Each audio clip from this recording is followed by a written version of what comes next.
திருமாவே ஒரு தலித் தலைவரே அல்ல.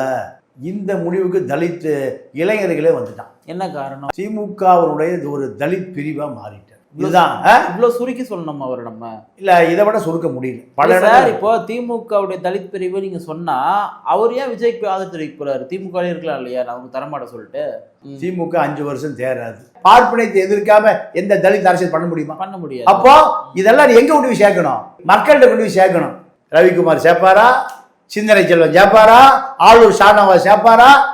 எல்லாம் செத்து சுண்ணாம்பாய் மலத்தை தின்னு மூத்திரத்தை குடிச்சு வளர்ந்து இருக்குது ஒரு தலித் இயக்கம். இப்போ அறுவடை பண்ற எல்லா பேரும் வந்துட்டான். கடைசியாக திருமாவளவன் அறுவடை பண்ணிட்டு போயிட்டான். அதான் முடிஞ்சு. அடிஷனல் அட்வொகேட் போஸ்ட் நிறைய இருக்கு. அதுல தலித்துக்குன்னு ஒரு 2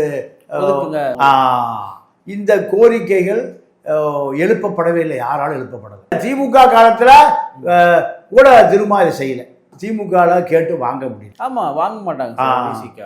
கொடுக்க மாட்டான், வாங்க மாட்டாங்கல்ல. இல்ல இப்ப திருமான முதலமைச்சர் ஆக்கணும்னு சொல்லிட்டு திமுக விரும்புச்சு, எடப்பாடி ஏத்துக்கலன்னு சி வி சண்முகத்துடைய குற்றச்சாட்டா இருக்கு. ஆனா திமுக பாத்தீங்கன்னா அப்படிலாம் சொல்லியிருக்காதுன்றது என்னுடைய ஒரு எண்ணம். ஏன்னு கேட்டா அவர் கேட்டா இவங்க 12 சீட் கூட கொடுக்காதவங்க இவரை போய் முதலமைச்சர் ஆக்குவாங்களா? அதெல்லாம் வாய்ப்பு இல்லை.